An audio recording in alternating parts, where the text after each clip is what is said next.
Hello students, आपका free public school online class में स्वागत है। लास्ट क्लास तक हमने depression in freezing point colligative properties के बारे में डिस्कस किया था। आज हम next colligative properties and last colligative properties that is osmotic pressure के बारे में स्टडी करेंगे। और ये जो लास्ट कॉलिगेटिव प्रॉपर्टीज है दैट इज ऑस्मोटिक प्रेशर। अब हमको देखना है एक्चुअल में ऑस्मोटिक प्रेशर है क्या। और ऑस्मोटिक प्रेशर पढ़ने से पहले एक हम प्रोसेस के बारे में भी स्टडी करेंगे that is osmosis. Osmosis process ही हमको ऑस्मोटिक प्रेशर तक पहुंचाएगा।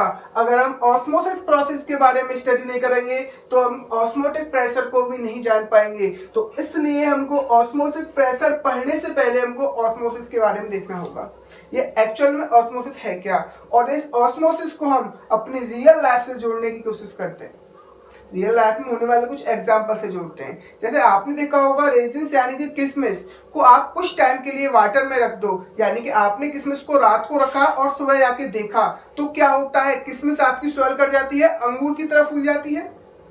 ये जो प्रोसेस है दैट इज ऑस्मोसिस। आप देखते हो चना या दाल को अगर आप रात को पानी में डाल देते हो तो आप सुबह देखते हो ये जो आपका चना है, दाल है, राजमा है, वो स्वेल अप हो जाता है, वो फूल जाता है, तब आप उसे कुक करते हो। तो ये सब प्रोसेस एक्चुअल में है क्या, that process is called osmosis.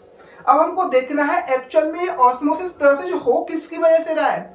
Osmosis process को अफेक्ट करने वाले मोस्टली हमारे फैक्टर कौन कौन से हैं हम उनके बारे में स्टडी करेंगे। देखो सपोज दैट हम देख लेते हैं, ये हमारे पास एक कंटेनर है जिसमें हमने प्योर वाटर लिया है और हमने उसमें रेजिन यानी किशमिश डाल दी। आप देखोगे यहां पर कुछ टाइम बाद सुबह उठ के जब आप देखोगे किशमिश क्या हो जाएगी, आपकी स्वेल अप कर जाएगी यानी कि फूल जाएगी। अब ये जो किशमिश है वो स्वेल अप क्यों की है भाई, वो फूल क्यों गई, हम उसकी बात करेंगे। यहां पर जो आपकी रेजिन है वो क्या कर जाएगी, स्वेल कर जाएगी। ऐसा क्यों हो रहा है हम उसकी बात करेंगे। क्या तो बात समझ में आ गई, यानी कि ये तो 100% कंफर्म हो गया, ये जो आपकी रेजिन है उसमें वाटर के पार्टिकल्स जाके मिक्सअप हो चुके हैं। रेजिन फूल क्यों रही है, क्योंकि वहां पर वाटर के पार्टिकल एंटर कर चुके हैं और ये जो आपका वाटर है, वाटर के पार्टिकल इस रेजिन में आ चुके हैं जिसकी वजह से ये रेजिन स्वेल अप कर चुकी है। यहां तक बात समझ में आ रही है। और इस रेजिन को यानी कि वाटर किसके थ्रू पास आउट हो रहे हैं, above layer of that resin. अगर आपको देखो वाटर अगर देखो सॉल्वेंट पार्टिकल अगर वाटर से रेजिन में जा रहा होगा तो किसके पास थ्रू जा रहा होगा, इस अबव लेयर ऑफ रेजिन यानी कि जो रेजिन के ऊपर लेयर होगी वहां से जा रहा होगा।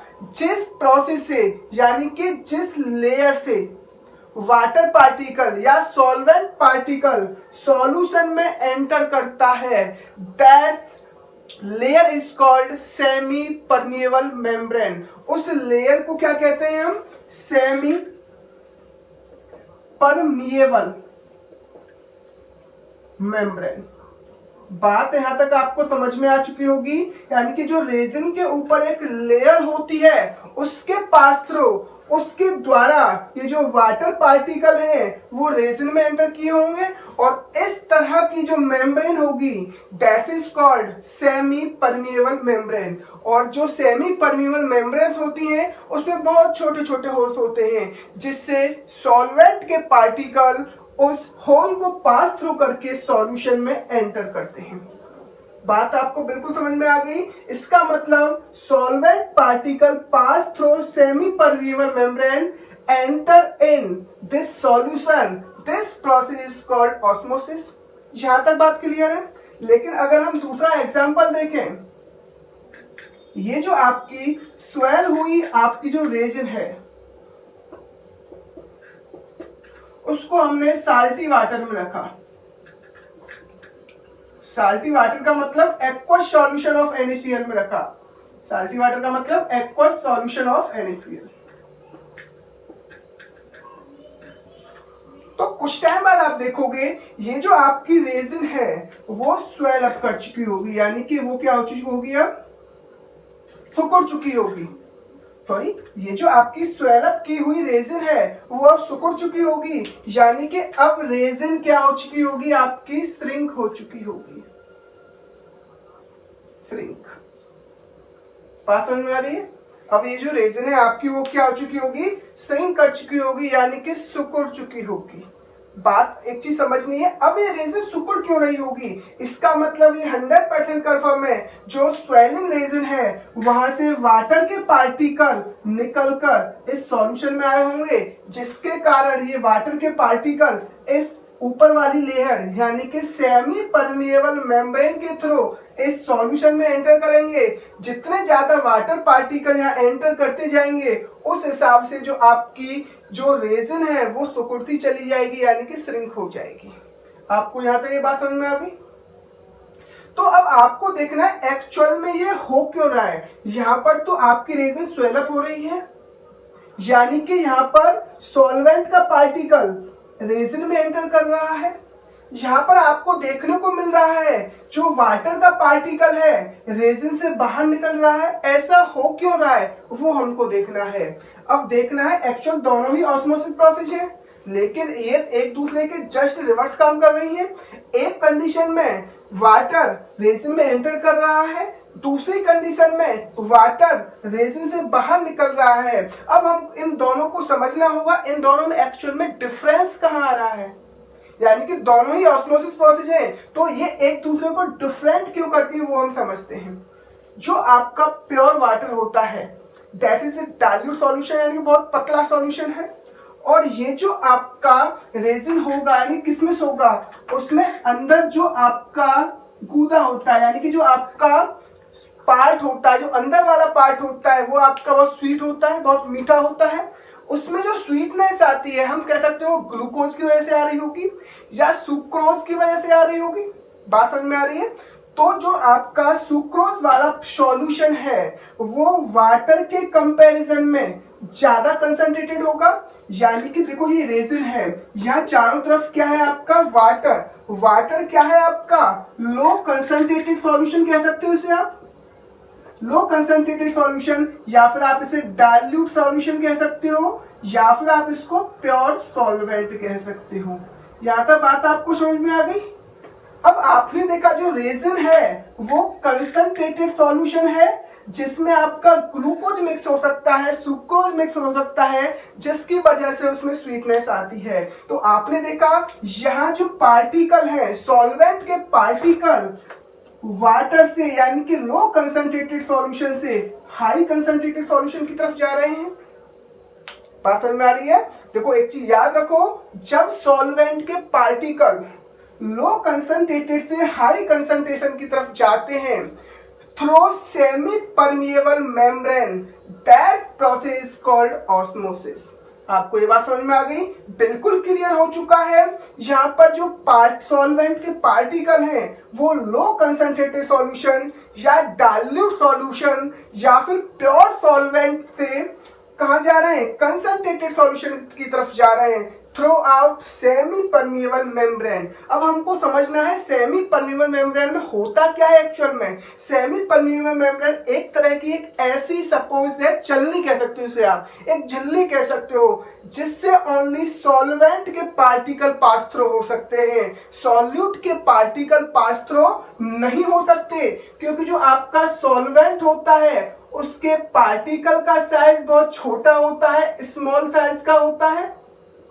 लेकिन अगर हम बात करें एज कंपेयर टू सॉल्यूट, जो सॉल्यूट का पार्टिकल होगा वो सॉल्वेंट के पार्टिकल से क्या होगा, लार्जर साइज का होगा। इसलिए आपको पता है जब आप चाय को छानते हो तो क्या होता है भाई, चाय वाली जो छलनी होती है वहां से चाय तो आपकी निकल जाती है लिक्विड फॉर्म में, और जो पत्ती होगी यानी कि जो आपका सॉल्यूट होगा वो छलनी में ही रह जाएगा। इसी तरह से ये जो सेमी परमिएबल मेम्ब्रेन वह वर्क करेगी। इसमें छोटे छोटे पोर्स होंगे, होल्स होंगे, जिससे वाटर के पार्टिकल तो पास थ्रू हो जाएंगे लेकिन उसमें प्रेजेंट सॉल्यूट के पार्टिकल पास थ्रू नहीं होंगे। ये बात आपको समझ में आ चुकी होगी एक्चुअल में सेमी परमिएबल है क्या। अब हम देखो इस सेकंड कंडीशन में देखते हैं, और आपको एक चीज याद रखनी है, वाटर जब तक रेजिन में जब तक आपका हाई कंसंट्रेटेड सॉल्यूशन में एंटर करता रहेगा, तब तक दोनों साइड की कंसंट्रेशन इक्वल नहीं हो जाती। यहाँ पर आपको देखना है, देखो यहाँ पर ये वाटर क्या है, लो कंसंट्रेटेड सॉल्यूशन, रेजिन क्या है आपकी हाई कंसंट्रेटेड सॉल्यूशन।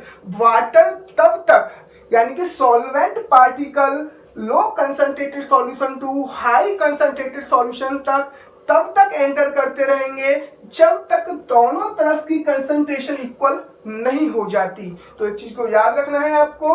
अब हम इस सेकंड ग्राफ में देखें तो जो आपकी स्वेल अप की हुई जो आपकी रेजिन है, ये अब आपकी होगी लो कंसंट्रेटेड सॉल्यूशन। ये क्या होगा आपका लो कंसंट्रेटेड सॉल्यूशन। और ये जो आपका साल्टी वाटर यानी कि एक्वस सॉल्यूशन ऑफ NaCl है, ये क्या हो जाएगा आपका हाई कंसंट्रेटेड सॉल्यूशन। तो आपको बताना है जो आपके सॉल्वेंट के पार्टिकल है कहां से कहां मूव करेंगे। आपको पता है सॉल्वेंट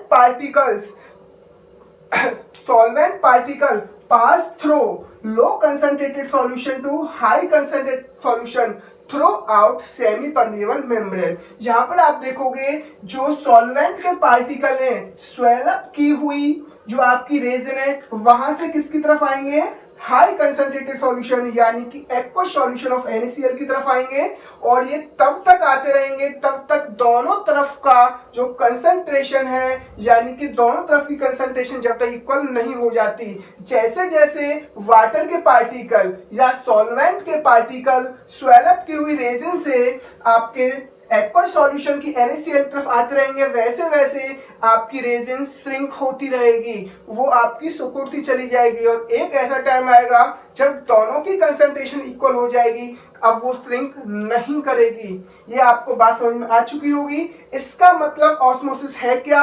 अब एक चीज बताओ, ऑस्मोसिस प्रोसेस को कराने के लिए आपको इस जो आपकी रेजिन है उसको स्वेल अप करने के लिए या आपको रेजिन को श्रिंक करने के लिए कोई यहाँ पर एक्स्ट्रा मटेरियल की जरूरत पड़ी है क्या, यानी कि आपको आप मोटर की जरूरत पड़ी है क्या, या फिर आपने कोई ऐसा प्रोसेस किया है यानी कि आपने कुछ अपनी तरफ से तो यहाँ पर एक्स्ट्रा कुछ नहीं किया, ना ही आपने यहाँ पर कोई ऐसी मोटर ऐड की, ना कोई आपने कोई यहाँ पर पाइप फिट किया जिसकी वजह से यहाँ सॉल्वेंट के पार्टिकल रेजिन में एंटर कर सके। ऐसा तो कुछ नहीं है। ये प्रोसेस नेचुरल प्रोसेस होता है और जो नेचुरल प्रोसेस होते हैं, जो प्रोसेस अपने आप होते हैं, उन्हें हम स्पॉन्टेनियस प्रोसेस कहते हैं। तो इसका मतलब हम कह सकते हैं osmosis is spontaneous flow of solvent throughout semi-permeable membrane from low concentrated solution to high concentrated solution। अब मुझे उम्मीद है जहां तक ये चीज आपको समझ में आ चुकी होगी। अब हम इससे ऑस्मोसिस की डेफिनेशन लिख लेते हैं, इसको हम रफ कर लेते हैं।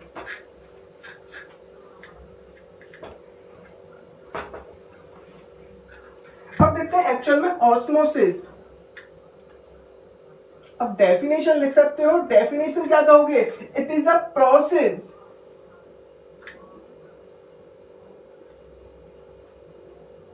Eight which spontaneous flow of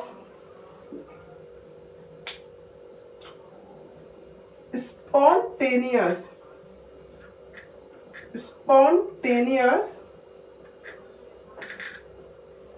flow of solvent molecules, यानी कि इसमें होता क्या है, अपने आप ही सॉल्वेंट के मॉलिक्यूल का फ्लो होना स्टार्ट हो जाता है through out semi permeable membrane. और किसके द्वारा वो थ्रू आउट होंगे, किसके द्वारा जो सॉल्वेंट के मॉलिक्यूल पास होंगे, semi permeable membrane from low concentrated solution to high concentrated solution. आपको यहां तक ये बात समझ में आ गई होगी। अब हम बात करते हैं next is semi permeable membrane की। सेमी परमिएबल मेम्ब्रेन,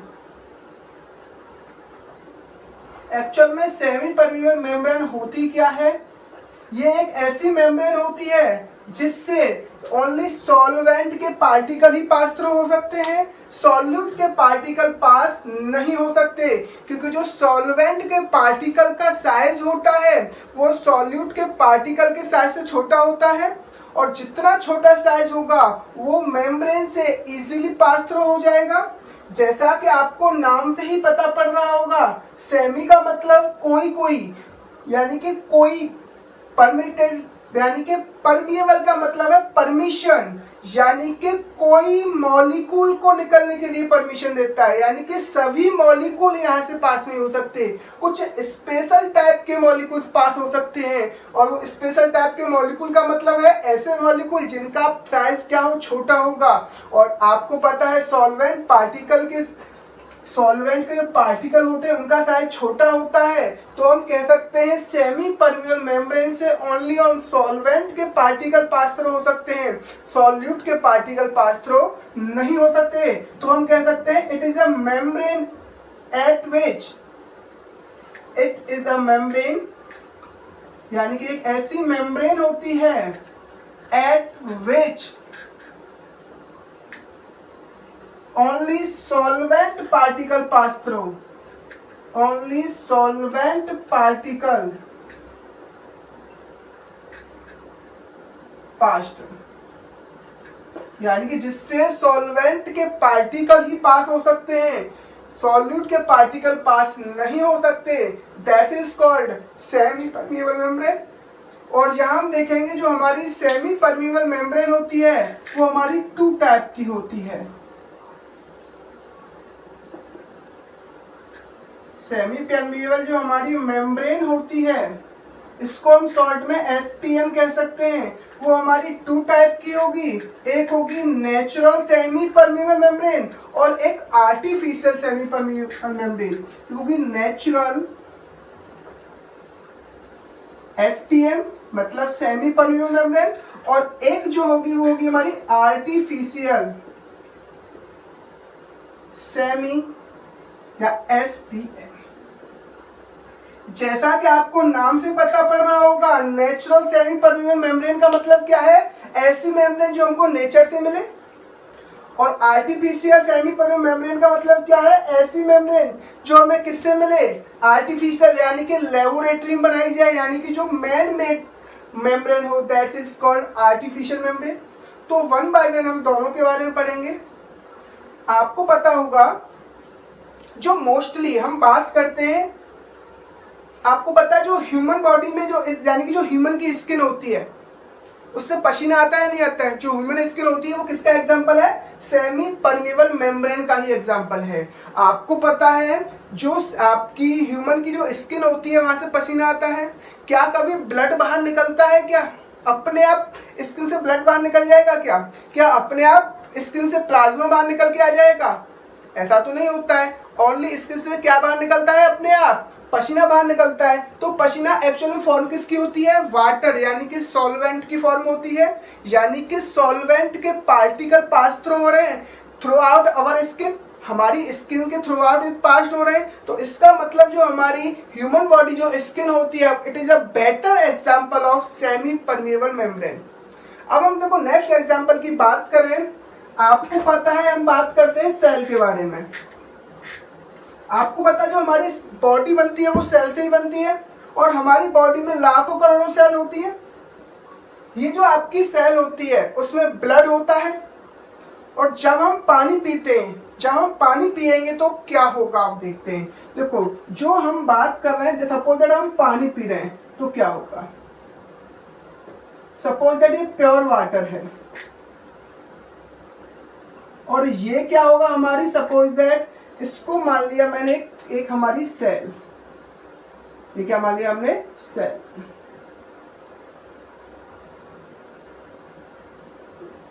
सेल की जो ऊपर वाली लेयर होगी वह भी सेमी परमिएबल मेम्ब्रेन की तरह बिहेव करेगी, यानी कि इससे हमारा सॉल्वेंट का पार्टिकल पास थ्रू हो सकता है।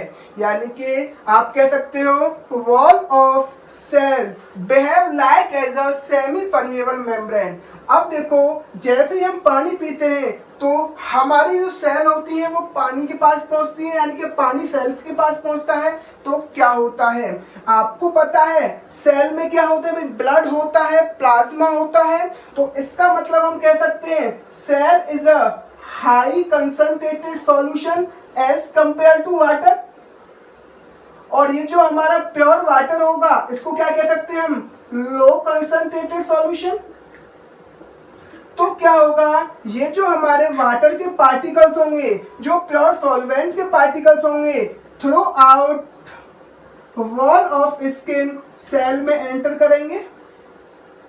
Through out wall of skin किस में एंटर करेंगे, सेल में एंटर करेंगे, जिसके कारण ये जो हमारी सेल होगी वो स्वेल अप हो जाएगी।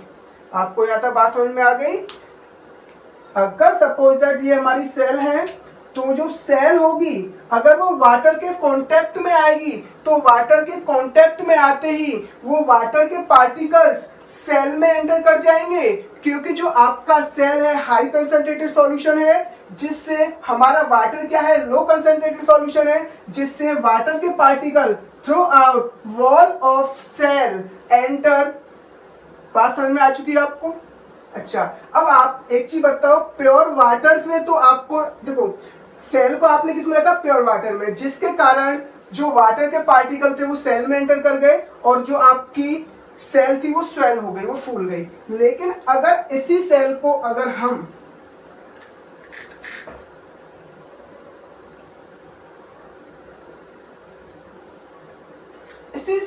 हमने रखा एक्वस सॉल्यूशन ऑफ NaCl, इसी सेल को किसमें रखा हमने, एक्वस सॉल्यूशन ऑफ NaCl, तो क्या होगा हम उसकी बात करते हैं। अब एक चीज बताओ, एक्चुअल सेल में होता क्या है, ब्लड होता है। अब हम बात करें कंसंट्रेशन ऑफ ब्लड होता है हमारा, ब्लड की एक्चुअल में कंसंट्रेशन कितनी होती है वो समझ लेते हैं। 0.9% of aqueous solution of NaCl, aqueous solution of NaCl, यानी कि 100 ml सॉल्यूशन है आपका, क्या है, एक 100 ml सॉल्यूशन में 0.9 ग्राम NaCl होगा। उस सॉल्यूशन की जितनी कंसंट्रेशन होगी उतनी ही ब्लड की कंसंट्रेशन होती है। एक बार दोबारा समझ लो, 100 ml ऑफ सॉल्यूशन में अगर आप 0.9 ग्राम NaCl मिक्स करोगे, उससे जो आपका सॉल्यूशन फॉर्म होगा उसकी जो कंसंट्रेशन होगी वही ब्लड की कंसंट्रेशन होगी। तो वही किसकी कंसंट्रेशन होगी, इस सेल की कंसंट्रेशन होगी। तो इसका मतलब जो आपने एक्वस सॉल्यूशन ऑफ NaCl लिया हुआ है यहाँ पर, वो ब्लड यानी कि सेल के कंपेयर में ज्यादा कंसंट्रेटेड है। तो जो आपका एक्वस सॉल्यूशन ऑफ NaCl है वो क्या है, आपका कंसंट्रेटेड, हाई कंसंट्रेटेड सॉल्यूशन। और ये जो आपकी सेल है वो क्या है, आपकी लो कंसंट्रेटेड सॉल्यूशन। बात समझ में आई आपको।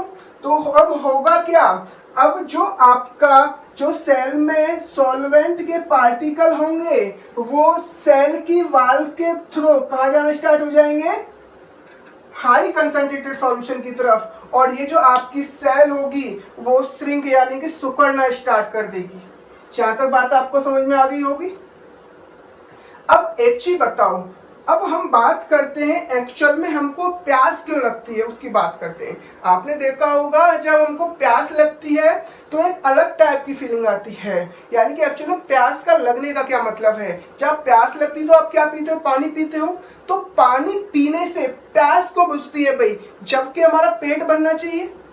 एक्चुअल में क्या बनना चाहिए, पेट भरना चाहिए। लेकिन जब हम पानी पीते हैं तो प्यास बुझती है। तो इसका एक्चुअली मतलब क्या है, ये जो हमको प्यास लगती है उसका मतलब क्या है, ये जो प्यास लगने का प्रोसेस क्या है वो समझते हैं।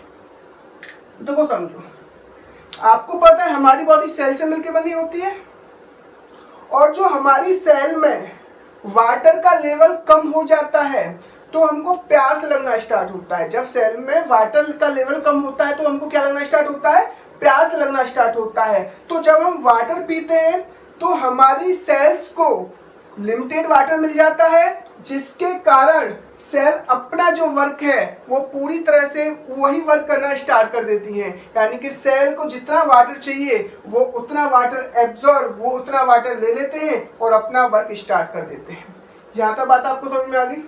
लेकिन अगर हम बात करें, अगर सपोज दैट आप समुद्र में चले गए और आप वहां आके फंस गए, तो एक्चुअल में होगा क्या है, अगर आप समुद्र में हो तो आपको प्यास लग रही है तो आप समुद्र का पानी पियोगे। समुद्र का पानी होने का मतलब वहां समुद्र के पानी में प्रेजेंट क्या होता है, NaCl प्रेजेंट होता है। तो समुद्र के जो वाटर को आप सी वाटर को क्या कह सकते हो, एक्वस सॉल्यूशन ऑफ NaCl कह सकते हो।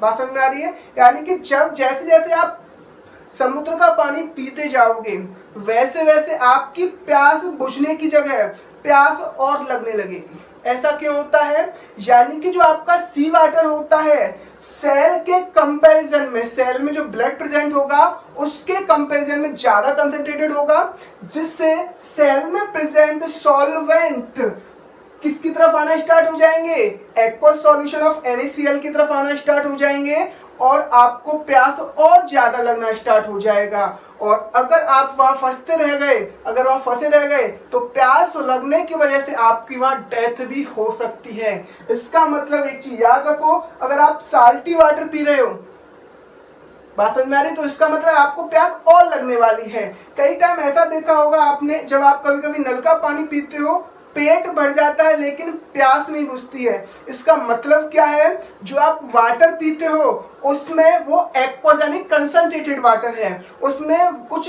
साल्ट का अमाउंट प्रेजेंट है, जिसके कारण वाटर तो आप पी रहे हो यानी कि पेट तो भर रहा है लेकिन एक्चुअल में प्यास नहीं बुझ रही है, क्योंकि जो आपकी सेल है उसको वाटर नहीं मिल पा रहा है। तो आपको ये चीज समझ में आ गई होगी। अब हम बात करते हैं, देखो अब वही आते हैं जो हमारा सेमी परमेबल SPM था, वो कितने टाइप का था, 2 टाइप का। एक था हमारा नेचुरल और एक था हमारा आर्टिफिशियल। जो नेचुरल होगा तो हम कह सकते हैं वॉल ऑफ सेल्स, एक बेटर एग्जांपल है वॉल ऑफ सेल्स। अगर हम बात करें आर्टिफिशियल वाले की, तो जो आर्टिफिशियल हमारे सेमी परमेबल मेम्ब्रेन होते हैं उसमें सबसे बेटर जो सेमी परमेबल मेम्ब्रेन होता है दैट इज कॉपर, Cu2। इसको मैं ब्लैक से लिख देता हूं, दैट इज Cu2FeCN का होल फिक्स, that is copper ferrocyanide. Copper ferrocyanide का जो मेम्ब्रेन होता है सबसे बेस्ट मेम्ब्रेन माना जाता है और इस मेम्ब्रेन का यूज हम मोस्टली लेबोरेटरीज में बहुत ज्यादा करते हैं। तो अब आपको इन दोनों में डिफरेंस समझ में आ गया होगा। आर्टिफिशियल का मतलब ऐसे मेम्ब्रेन्स जो लैब में बनाए जाते हों। अब हम इससे आगे बात करते हैं। अब हमने यहाँ तक ऑस्मोसिस के बारे में स्टडी कर ली, अब हम बात करेंगे एक्चुअल में ऑस्मोटिक प्रेशर है क्या, जिसकी हम स्टडी करना चाह रहे हैं। देखते हैं।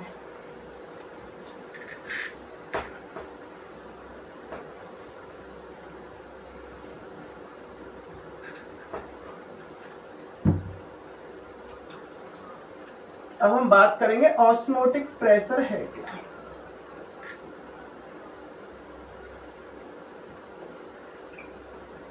देखो भाई, सपोज दैट आपके पास एक कंपार्टमेंट है, सपोज इस तरह का आपके पास एक कंपार्टमेंट है, ठीक है,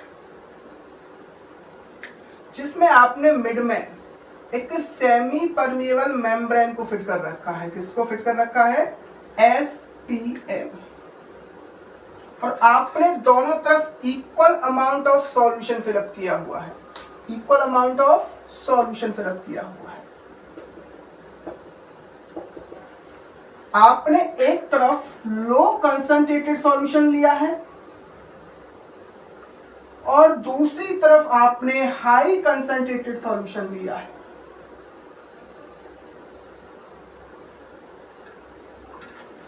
देखो लो कंसंट्रेटेड सॉल्यूशन का मतलब है सपोज दैट आपने वाटर, देखो हम सिंपल ये भी कह सकते हैं दोनों कंपार्टमेंट्स में हमने वाटर ले लिया, इक्वल अमाउंट में वाटर ले लिया, यानी कि 1 लीटर हमने वाटर ले लिया।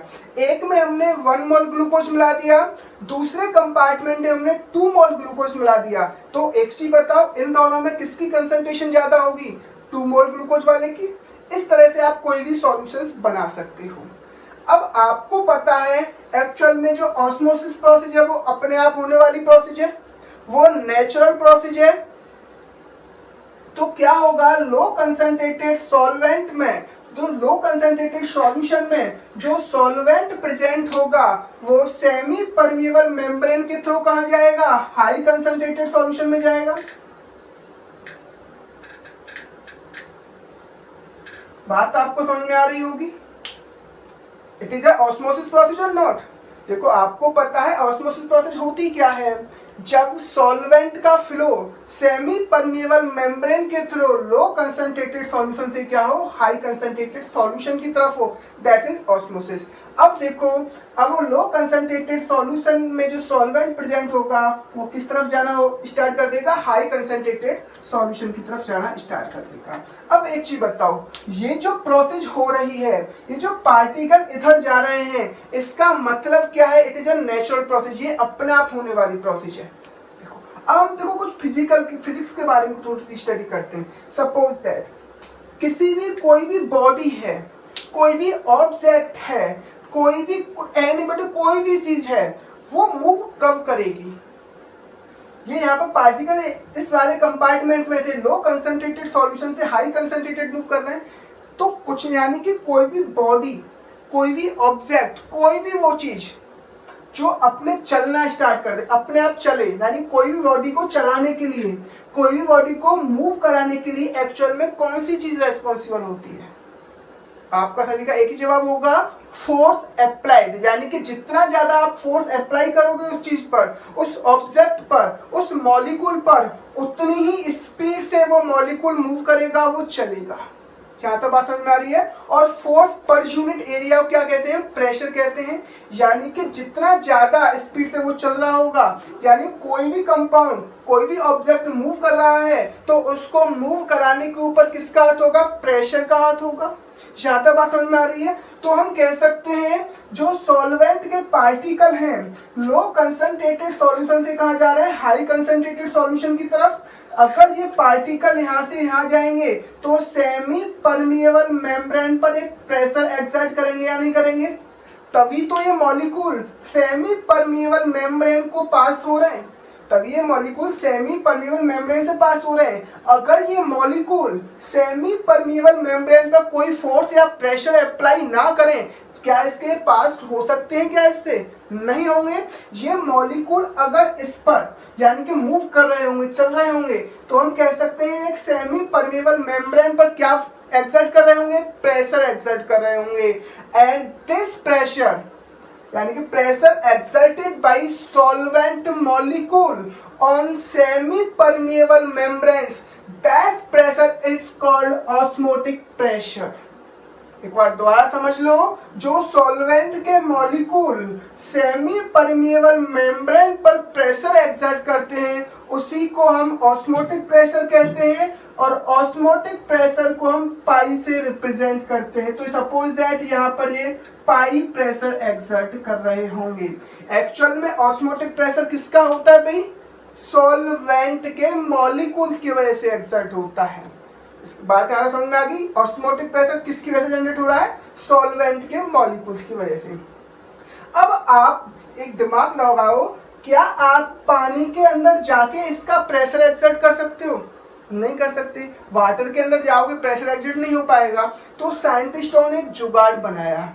उन्होंने क्या किया, जो हाई कंसंट्रेटेड सॉल्यूशन साइड एक पिस्टन सेटअप कर दिया। क्या लगा दिया? एक पिस्टन लगा दिया। बात समझ में आ रही है? हाई कंसंट्रेटेड सॉल्यूशन की तरफ एक पिस्टन अरेंज कर दिया। जैसे जैसे लो कंसंट्रेटेड सॉल्यूशन के पार्टिकल हाई कंसंट्रेटेड सॉल्यूशन के पार्टिकल की तरफ आएंगे, वैसे वैसे हाई कंसंट्रेटेड सॉल्यूशन का एक लेवल बढ़ता चला जाएगा, और जैसे जैसे हाई कंसंट्रेटेड सॉल्यूशन का लेवल बढ़ेगा वैसे वैसे पिस्टन ऊपर जाता जाएगा। जहाँ तक आप ये मेन पॉइंट है तो समझना है आपको, जैसे जैसे लो कंसंट्रेटेड सॉल्यूशन के सॉल्वेंट हाई कंसंट्रेटेड सॉल्यूशन की तरफ जाएंगे तो इस हाई कंसंट्रेटेड सॉल्यूशन का लेवल बढ़ता चलेगा और उस वजह से पिस्टन ऊपर चला जाता रहेगा आपका। बात समझ में आ रही है? पिस्टन का क्या जाता रहेगा आपका? ऊपर जाता रहेगा। अब उन्होंने क्या किया, एक क्या लगाया, एक पी प्रेशर अप्लाई किया। हमने क्या किया, कुछ यहाँ पर एक प्रेशर अप्लाई किया। बात समझ में आ रही है? तो इसको हम एक चीज समझ लेते हैं एग्जांपल पे। सपोज दैट ये हमारा कोई ऑब्जेक्ट है और ये 10 न्यूटन का फोर्स यहाँ एक्सर्ट कर रहा है। 10 न्यूटन का फोर्स एक्सर्ट कर रहा है तो इसका मतलब ये जो ऑब्जेक्ट है वो इस साइड मूव कर रहा है। इसका मतलब ये क्या कर रहा है, यहाँ पर मूव कर रहा है। यहाँ पर आपने 10 न्यूटन का इसको फोर्स दे रखा है और ये क्या कर रहा है, मूव कर रहा है। अब मुझे इस ऑब्जेक्ट को रोकना है तो मुझे तो पता नहीं एक्चुअल में यहाँ 10 न्यूटन का फोर्स लगना है। तो सबसे पहले मैंने यहाँ पर 1 न्यूटन का फोर्स अप्लाई किया तो ये ऑब्जेक्ट नहीं रुका, लेकिन हल्की सी स्पीड कम हुई। फिर मैंने 2 न्यूटन का फोर्स अप्लाई किया, तब भी नहीं रुका। फिर मैंने 3 न्यूटन का फोर्स अप्लाई किया, फिर भी नहीं रुका। देखो ये ऑब्जेक्ट रुक नहीं रहा है, लेकिन जैसे जैसे मैं फोर्स इंक्रीज कर रहा हूँ थोड़ी बहुत स्पीड में डिक्रीजमेंट आ रहा है। फिर मैंने इसी तरह से मैं 5, 4, 5, 6, 7 न्यूटन तक पहुंचा। तब थोड़ा मैंने देखा हल्की सी स्पीड और कम हो चुकी, बहुत कम स्पीड में चल रहा है। फिर मैंने 8 न्यूटन फोर्स अप्लाई किया, तब भी ये ऑब्जेक्ट नहीं रुका। जब मैंने 9 न्यूटन फोर्स अप्लाई किया तब भी ये नहीं रुका। लेकिन जैसे ही मैंने यहाँ पर इससे नेक्स्ट 10 न्यूटन फोर्स अप्लाई किया तो ये अब ऑब्जेक्ट क्या हो गया, आपका रुक गया। तो इसका मतलब ये कंफर्म हो गया, ये जो बॉडी है, ये जो ऑब्जेक्ट है, इस पर कितना फोर्स लग रहा होगा, 10 न्यूटन। इसी तरह से साइंटिस्टों ने धीरे धीरे इस पिस्टन पर प्रेशर अप्लाई किया और जब तक प्रेशर अप्लाई किया तब तक ये जो ऑस्मोटिक प्रेशर है, यानी कि ये ऑस्मोटिक प्रेशर इस तरफ लग रहा होगा, जब तक ये ऑस्मोटिक प्रेशर को पूरी तरह से बैलेंस ना कर दे, यानी कि जब तक सॉल्वेंट के मॉलिक्यूल्स लो कंसंट्रेटेड सॉल्यूशन से हाई कंसंट्रेटेड सॉल्यूशन की तरफ आना बंद ना हो जाए। अगर हम यहाँ पर पाई प्रेशर अप्लाई कर दें, यानी कि ऑस्मोटिक प्रेशर के बराबर पिस्टन पर प्रेशर अप्लाई कर दें, तो ये ऑस्मोसिस प्रोसेस रुक जाएगी। यहाँ तक बात समझ में आ गई? तो हमने धीरे धीरे यहाँ पर पी प्रेशर अप्लाई किया, धीरे धीरे प्रेशर अप्लाई किया, वैसे वैसे पिस्टन नीचे जाता गया। एक टाइम ऐसा आया पिस्टन रुक गया, यानी कि अब क्या हो गया, पार्टिकल्स यानी कि सॉल्वेंट के पार्टिकल्स का लो कंसंट्रेटेड सॉल्यूशन से हाई कंसंट्रेटेड सॉल्यूशन की तरफ आना रुक गया और उस प्रेशर को क्या मेजर करके मैंने क्या मान लिया, पी। बात समझ में आ गई? देखो अब यहाँ पर हमने एक पी प्रेशर अप्लाई किया है जिसकी वजह से ये जो आपका ऑस्मोटिक प्रेशर है वो बैलेंस हो चुका है। अब जो आप सॉल्वेंट के पार्टिकल लो कंसंट्रेटेड सॉल्यूशन से हाई कंसंट्रेटेड सॉल्यूशन की तरफ जा रहे थे, अब उनका जाना रुक चुका है। इसका मतलब ऑस्मोटिक जो प्रेशर था उसके बराबर अब हमने यहाँ प्रेशर अप्लाई कर दिया है और आपकी ऑस्मोसिस प्रोसेस स्टॉप हो चुकी है। बात यहाँ समझ में आ गई आपको? इसका मतलब जो हमने प्रेशर यहाँ पर अप्लाई किया है वो किसके इक्वल है भाई, पाई के इक्वल।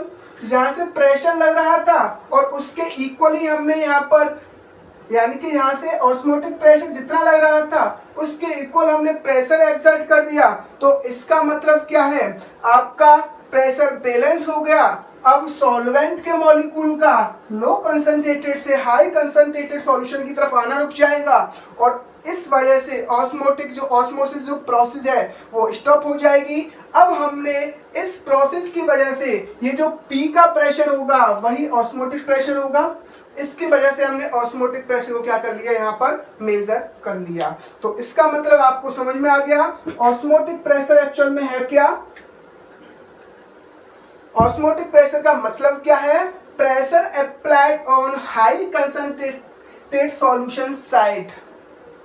अगर आप high concentrated solution side pressure apply करते हो तब जब आपका उस दौरान जो आपका ऑस्मोसिस प्रोसेस स्टॉप हो जाएगा वो प्रेशर क्या कहलाएगा, आपका osmotic pressure.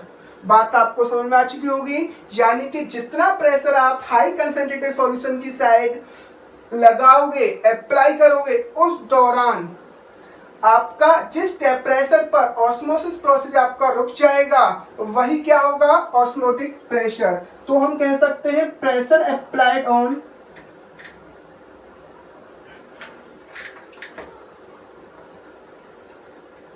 High concentrated solution side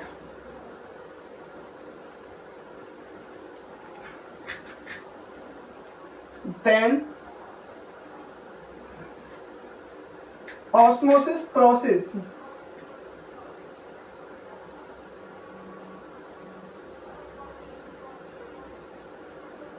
will be stopped।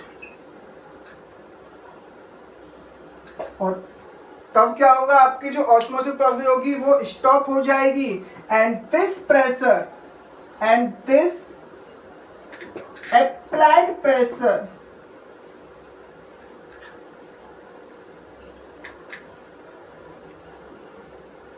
is called osmotic pressure।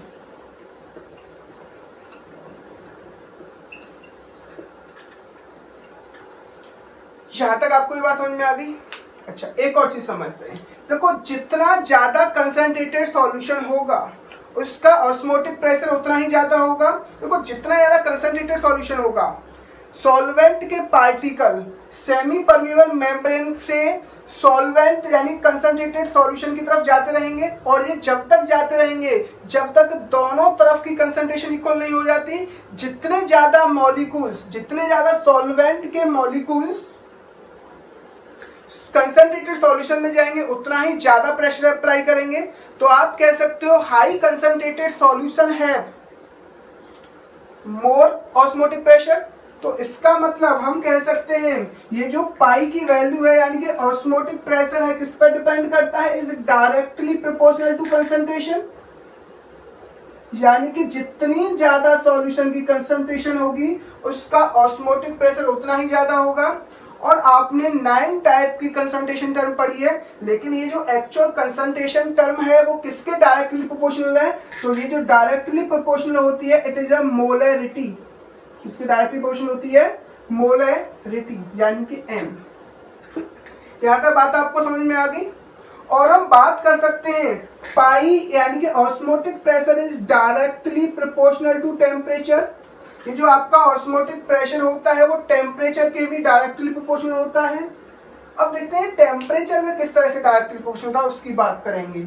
अगर आप लो कंसंट्रेटेड सॉल्यूशन की साइड आप हीट अप बढ़ा देते हो तो क्या होगा, हीट अप बढ़ा रहे हो इसका मतलब हीट कर रहे हो, टेम्परेचर बढ़ा रहे हो। जैसे जैसे आप टेम्परेचर बढ़ाओगे सॉल्वेंट के पार्टिकल्स को कुछ काइनेटिक एनर्जी मिल जाएगी और जब काइनेटिक एनर्जी बढ़ेगी तो सॉल्वेंट के पार्टिकल्स की वेलोसिटी बढ़ जाएगी। अब वो पहले से ज्यादा स्पीड में मूव करना स्टार्ट करेंगे। पहले से ज्यादा सॉल्वेंट के पार्टिकल लो कंसंट्रेटेड सॉल्यूशन से हाई कंसंट्रेटेड सॉल्यूशन की तरफ जाएंगे और वो उतना ही ज्यादा प्रेशर अप्लाई करेंगे। यहां तक बात समझ में आ गई। तो हम कह सकते हैं this osmotic pressure depend on temperature, और इन दोनों टर्म को हमने ऐड करके लिख दिया pi is directly proportional to, concentration को हमने सी से रिप्रेजेंट कर दिया सी टी। सी का मतलब यहाँ कंसंट्रेशन। तो हम कह सकते हैं प्रोपोर्शनलिटी साइन को खोला that is C R T, यानी कि प्रोपोर्शनलिटी साइन को खोलने के बाद क्या है हमारा यहाँ पर R, that is pi equal to C R T, where pi is osmotic pressure,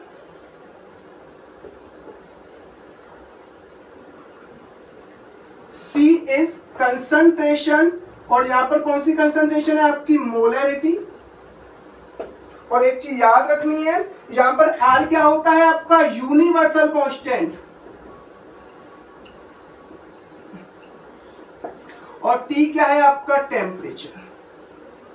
अब हम इनकी थोड़ी सी यूनिट के बारे में स्टडी कर लेते हैं। जब हम न्यूमेरिकल सॉल्व करते हैं तो यूनिट में बहुत ज्यादा प्रॉब्लम क्रिएट होती है, तो हम इनकी कुछ यूनिट्स के बारे में भी स्टडी कर लेते हैं।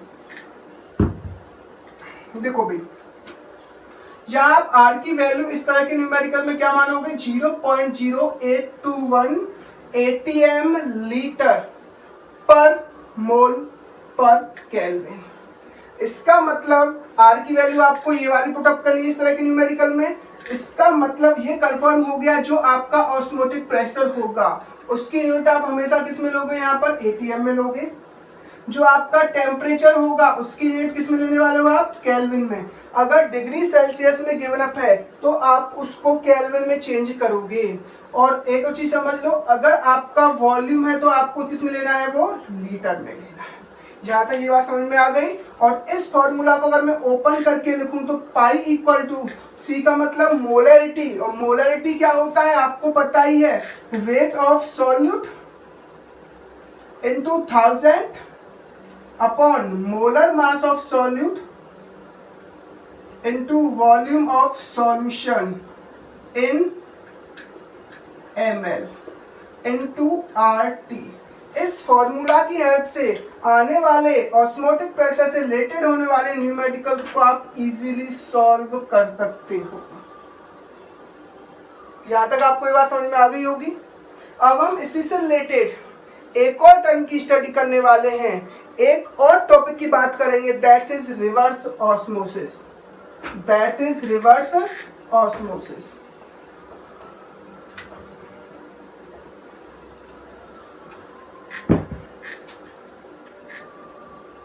अब हम बात करेंगे रिवर्स ऑस्मोसिस। अब हमको देखना है एक्चुअल में रिवर्स ऑस्मोसिस है क्या। जैसा कि नाम से ही पता पड़ रहा है, रिवर्स ऑस्मोसिस मतलब ऑस्मोटिक प्रोसेस का जस्ट उल्टा, यानी कि अपोजिट ऑफ ऑस्मोटिक प्रोसेस। ऐसे नाम से ही पता पड़ रहा है, it is opposite of osmotic process, opposite of osmosis process. अब हम समझते हैं एक्चुअल में यहां होता क्या है, और इसको शॉर्ट में हम RO लिख सकते हैं। और ये वही RO है जिससे आप वाटर का प्योरिफिकेशन करते हो। और ये जो RO आप वाटर का प्योरिफिकेशन करते हो वो रिवर्स ऑस्मोसिस के प्रिंसिपल पर ही वर्क करता है। और एक बार हम इसको समझ लेते हैं ये किस तरह से वर्क करता है। सपोज दैट ये आपको कोई कंपार्टमेंट है और हमने यहाँ पर क्या लगा रखा है, एक सेमी परमिएबल मेम्ब्रेन SPM लगा रखा है। यहाँ पर हमने लो कंसंट्रेटेड सॉल्यूशन लिया है, यहाँ पर हमने हाई कंसंट्रेटेड सॉल्यूशन लिया है, और दोनों का इक्वल अमाउंट लिया है।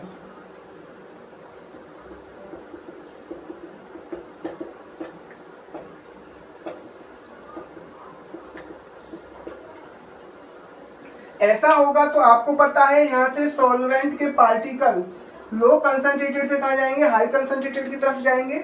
और इस ऑस्मोसिस प्रोसेस को स्टॉप करने के लिए हमने यहाँ पर एक पिस्टन भी अप्लाई कर रखा है। ऑस्मोसिस प्रोसेस को रोकने के लिए क्या लगा रखा है, यहाँ पर एक हमने पिस्टन लगा रखा है। और यहाँ पर जो हमने P प्रेशर अप्लाई किया है that is equal to osmotic pressure. यहां तक तो हमने पहले ही पढ़ लिया था ऑस्मोटिक प्रेशर तक। देखो ये वही सेटअप है, पूरा वही सेटअप। अब आपको देखना है, यानी कि आपने क्या किया, हाई कंसंट्रेटेड सॉल्यूशन साइड एक पिस्टन सेटअप कर दिया और एक P प्रेशर अप्लाई किया। This P pressure is called osmotic pressure. इतना प्रेशर अप्लाई किया जितना ऑस्मोटिक प्रेशर था, जिससे आपके सॉल्वेंट के पार्टिकल लो कंसंट्रेटेड सॉल्यूशन से हाई कंसंट्रेटेड सॉल्यूशन की तरफ आना रुक गए, यानी कि ऑस्मोसिस जो प्रोसेस थी वो आपकी स्टॉप हो गई। लेकिन अगर हम यहाँ पर जो हमारा पाई यानी कि ऑस्मोटिक प्रेशर यानी कि जो P है उससे ज्यादा एक्स्ट्रा प्रेशर अप्लाई करें तो क्या होगा भाई। अब हमने इसको और एक्स्ट्रा प्रेशर दे दिया तो क्या होगा। चलो एक हल्का सा एक एग्जांपल से समझते हैं। मैंने आपको पहले जो एग्जांपल बताया था, ये ऑब्जेक्ट 10 न्यूटन फोर्स से मूव कर रहा था और मैंने उतना ही अपोजिट 10 न्यूटन फोर्स यहाँ लगाया, तो ये जो आपका ब्लॉक था उसने मूव करना बंद कर दिया। अब लेकिन मैंने क्या किया, इसमें हल्का सा फोर्स बढ़ा दिया, 1 न्यूटन फोर्स इंक्रीज कर दिया, तो क्या होगा। अब ये पिस्टन, ये जो ऑब्जेक्ट होगा वो इस तरफ जाना स्टार्ट कर देगा। ये जिस साइड प्रोपोगेशन हो रहा था इसका, इस साइड जो मूव कर रहा था, अब उसके अपोजिट साइड मूव करना स्टार्ट कर देगा। उसी तरह से हम यहाँ बात करें ऑस्मोटिक प्रेशर से ज्यादा प्रेशर हम अप्लाई करेंगे, अब क्या होगा, ये जो आपके हाई कंसंट्रेटेड सॉल्यूशन में जो सॉल्वेंट प्रेजेंट होगा उसके मॉलिक्यूल्स हाई कंसंट्रेटेड सॉल्यूशन से लो कंसंट्रेटेड की तरफ जाने लगेंगे। अब सॉल्वेंट के पार्टिकल हाई कंसंट्रेटेड सॉल्यूशन से लो कंसंट्रेटेड की तरफ जाने लगेंगे और this process is just reverse of osmosis process, और इसलिए इस प्रोसेस का नाम क्या आ गया, रिवर्स ऑस्मोसिस। यानी कि यहाँ पर जो पार्टिकल्स फ्लो कर रहे हैं कहाँ से कहाँ कर रहे हैं भाई, यहाँ पर हाई कंसंट्रेटेड सॉल्यूशन से लो कंसंट्रेटेड सॉल्यूशन की तरफ करेंगे, that process is called reverse osmosis. तो हम कह सकते हैं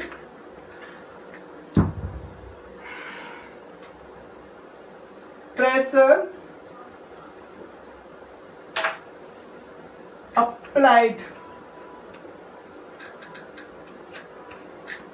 on high concentrated solution is larger than osmotic pressure।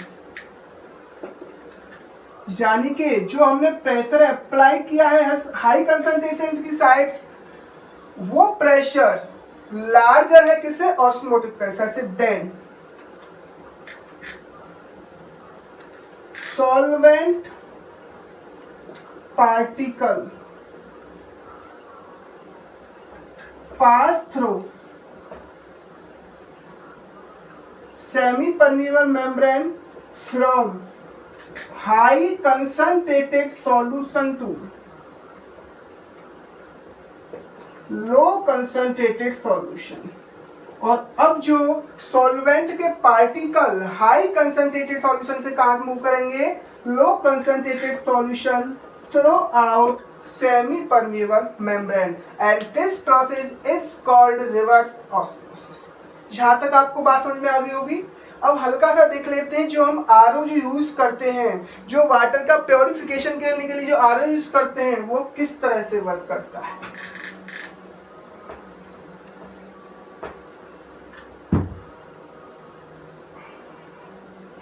देखो हमारे पास इस तरह का सेटअप होगा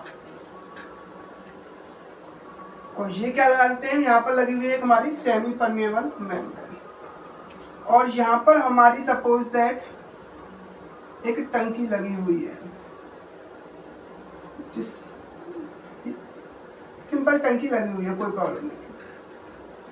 अब देखो यहाँ पर हमने ऊपर की साइड हम क्या फिलअप करते हैं, इम्प्योर वाटर अपना फिलअप करेंगे।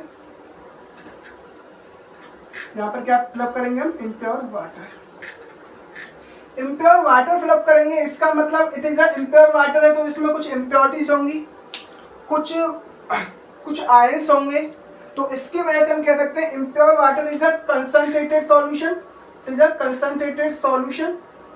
और अगर हम कंसंट्रेटेड सॉल्यूशन की साइड यहाँ पर हम इस तरह से एक सेटअप लगाते हैं जो हमारा प्रेशर अप्लाई करता है, यहाँ पर हम मोटर लगाते हैं जो क्या करता है, हमारा प्रेशर अप्लाई करने का काम करता है। जैसे जैसे हम कंसंट्रेटेड सॉल्यूशन पर प्रेशर अप्लाई करेंगे वैसे वैसे जो हमारा प्योर वाटर के जो पार्टिकल होंगे इस मेम्ब्रेन को पास करके इस वाले जो कंपार्टमेंट जो एम्प्टी है उसमें आने लगेंगे, जिससे इम्प्योरिटी जो है वो हमारे ऊपर साइड यानी कि सेमी परमिएबल मेम्ब्रेन से ऊपर रह जाएंगी, और इसमें जो प्योर सॉल्वेंट होगा, जो प्योर वाटर होगा, वो इस कंपार्टमेंट में आ जाएगा, और जिसका हम मोस्टली यूज वाटर ड्रिंकिंग में कर सकते हैं। यहाँ तक बात आपको समझ में आ गई होगी। Okay, thanks.